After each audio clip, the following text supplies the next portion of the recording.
मोहन आपल्या घरी सकाळीच पोहोचला. रूम मिळाली असे त्यांनी आई आणि आबांना सांगितले. हे कळल्यावर नेत्राही खूप खुश झाली. मोहनने दीपक भेटल्यापासूनचे सर्व आबांना सांगितले. चला, कोणीतरी आपले म्हणायला आहे त्या शहरात. या गोष्टीने आबांची काळजी जरा कमी झाली. आबा, आम्हाला गुरुवारी संध्याकाळीच निघावे लागेल.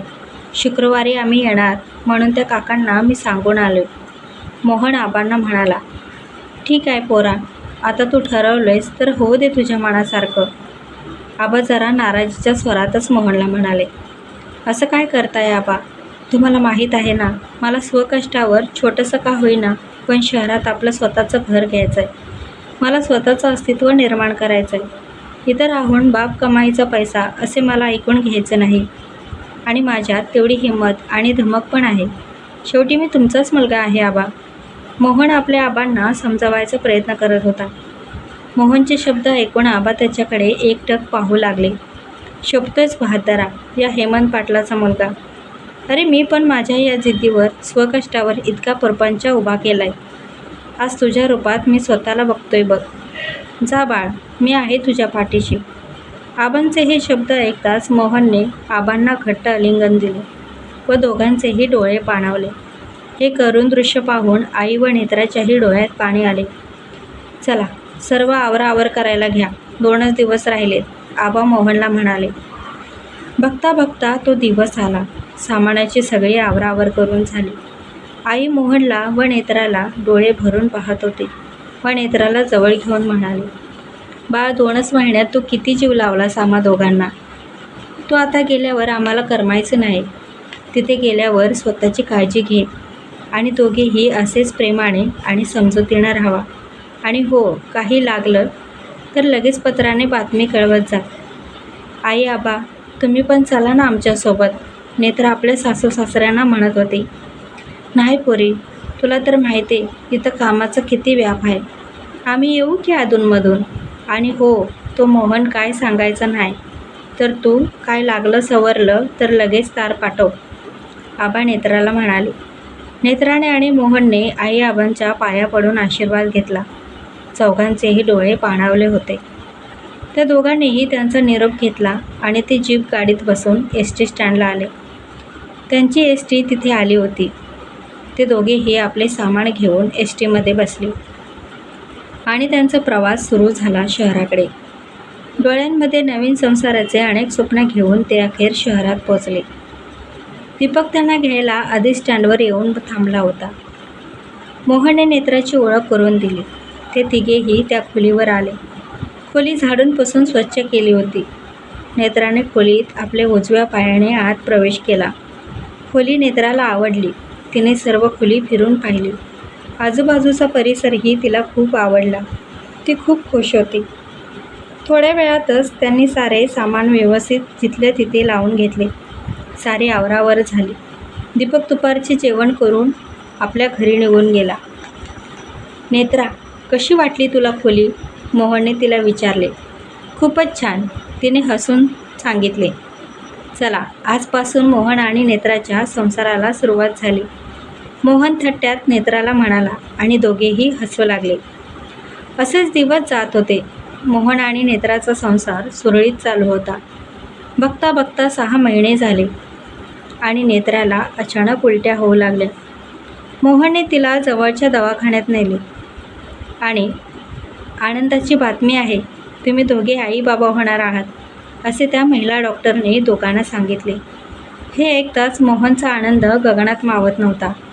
दोघेही घरी आले. दोघेही खूप खुश झाले. त्यांनी ही बातमी लगेच आई आबांना तार पाठवून कळवली. त्या दोघांनाही खूप आनंद झाला व पुढच्याच आठवड्यात ह्या दोघांना भेटायला येणार अशी तार पाठवली. सर्वच खूप आनंदी होते. पण हा आनंद जास्त काळ टिकणार नव्हता, कारण तिथे जे काही होते ते याच गोष्टीची वाट पाहत बसलं होतं आणि त्याची आता सुरुवात होणार होती. नेत्राला 2 महिने होतच आले होते. नेत्रा, चल मी निघतो. आणि हो, काही जड भांडे उचलत बसू नको. जास्त कामाची दगदग करू नको. आराम कर. औषधे वेळेवर घे. मी लवकर संध्याकाळी येईन, असं मोहन चप्पल घालत घालत नेत्राला काळजीने सांगत होता. हो, तुम्ही काही काळजी करू नका. मी घेईन सर्व औषधे आणि तुम्ही सांगितलेलं सगळं लक्षात ठेवेन. ठीक आहे? मोहनने हसून तिच्याकडे बघितले व येतो म्हणून तो कामाला गेला. नेत्रा आता एकटी घरात होती. नेहमीप्रमाणे ती आपल्या कामाला लागली. अचानक माळ्यावरून तिला कोणीतरी चालतंय असा आवाज आला. ती क्षणभर दचकली व तो आवाज पुन्हा ऐकू लागली. पुन्हा तिला तो आवाज ऐकू आला. ती हातातले काम ठेवून त्या आवाजाच्या दिशेने गेली. ती माळावरती त्या लाकडी शिड्या चढू लागली. शिडी चढताना अचानक तिचा पाय कोणीतरी पकडला असा तिला भास झाला. तिने तिच्या पायाकडे पाहिले पण काहीच नव्हते. ती पुन्हा शिडी चढू लागली व माळावरती गेली. तिथे खूप काळोख होता. एक छोटा लाईटचा बल्ब होता पण त्याचा उजेडही तो काळोख झाकायला अपुरा पडत होता. ती तशीच बारीक नजरेने इकडे तिकडे पाहू लागली. इतक्यात पाठीमागून तिच्या मानेवरती कोणीतरी फुंकर मारली. तिने लगेच मागे बघितले पण तिथे कोणीच नव्हते. अचानक पंखा किंवा खिडकी नसताना देखील तिथे अचानक गोंगवणाऱ्या वाऱ्यासारखा आवाज येऊ लागला आणि शांत झाला. नेत्रा घाबरली. हे काय होतंय तिला समजत नव्हते. अचानक त्या माळ्यावरती विलक्षण गारवा पसरला. तिला थंडी वाजू लागली. थंडीने कुडकुडत ती तशीच आणखी पुढे जाऊन पाहू लागली. थोडा पुढे जाऊन ती अचानक थांबली. तिच्यासमोर एक काळी आकृती बसली होती व ती काहीतरी तिथे खरवडत होती. नेत्रा पुढे चालू लागली व तिच्या मागे येऊन उभी राहिली. कोण आहे बघण्यासाठी तिने आवाज न करता तिच्या खांद्यावरती हात ठेवला.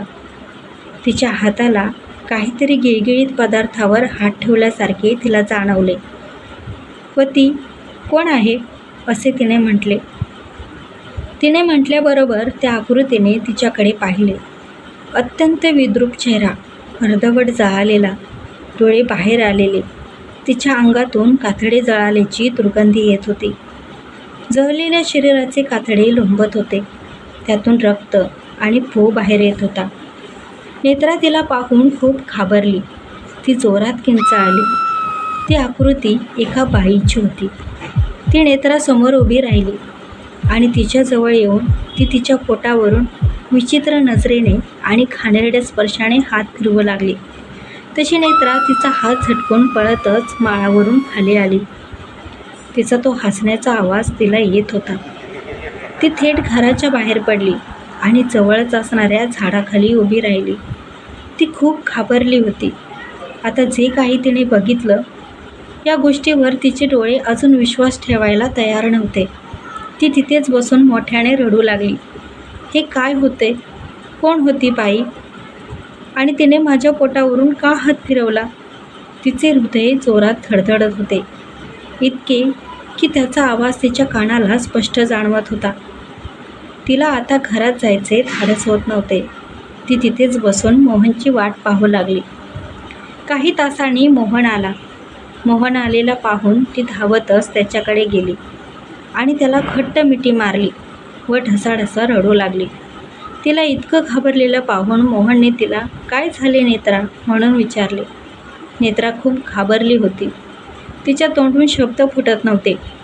ती सारखी घराकडे बोट दाखवत होती. त्याला काहीच समजत नव्हते.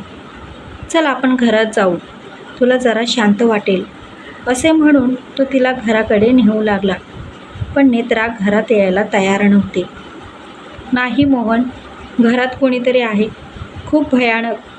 आज मी तिला पाहिले. तिने माझ्या पोटावरून हात फिरवला. मी नाही येणार त्या घरात. मोहनला अजूनही ती काय बोलते हे समजत नव्हतं. अगं काय बोलतेस नेत्रा? कोणाला पाहिलेस तू? चल आधी आपण आज जाऊ. बघ मी आहे ना तुझ्यासोबत, चल. मोहनने तिला समजावत तिला घरात घेऊन आला. नेत्रा अजूनही भीतीने भेदरलेली होती. ती इकडे तिकडे पाहत होती. मोहनने तिला पाणी दिले.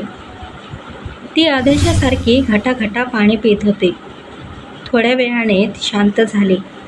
मग मोहनने तिला विचारले, ठीक आहेस ना आता? सांग मला काय झाले.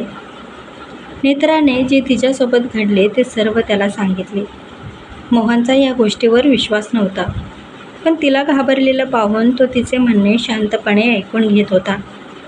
अगं नेत्रा, तुला भात झाला असेल, तो म्हणाला. नाही, मी तिला माझ्या डोळ्यांनी पाहिले. तिचा तो चेहरा अजूनही माझ्या डोळ्यासमोरून जात नाही मोहन. नेत्रा जीव तोडून त्याला सांगत होती. बरं, कुठे पाहिलंस तू तिला? मोहनने नेत्राला विचारले. त्या तिथे माळावरती, नेत्राने घाबरतच सांगितले. मोहन हातात बॅटरी घेऊन माळावरती गेला व इकडे तिकडे पाहू लागला आणि खाली नेत्राजवळ येऊन तो तिला म्हणू लागला. बघ, कोणीच नाही वरती. अगं, खरंच तुला भात झाला असेल. तू जास्त ह्या गोष्टीचा विचार नको करू, नाहीतर बाळावर परिणाम होतील. चल उठ, आज माझ्या नेत्रासाठी मी जेवण बनवणार. मोहन तिला जरा हसवायचा प्रयत्न करत होता, पण नेत्रा मात्र त्याच विचारात गुंग होती. थोड्या वेळाने मोहन ताटात जेवण वाढून नेत्राजवळ घेऊन आला व तिला घास भरवू लागला. मग नेत्रानेही त्याला घास भरवला. सांग, कसं झालंय जेवण? मोहनने तिला विचारले. खूपच मस्त आणि चविष्ट, असे नेत्राने त्याचा गाल ओढतच त्याला म्हणाले आणि दोघेही हसू लागले. पण जे माळावरती होते तेही घास घ्यायलाच बसले होते, एका निष्पाप जीवाचा. आता कुठे सुरुवात झाली होती.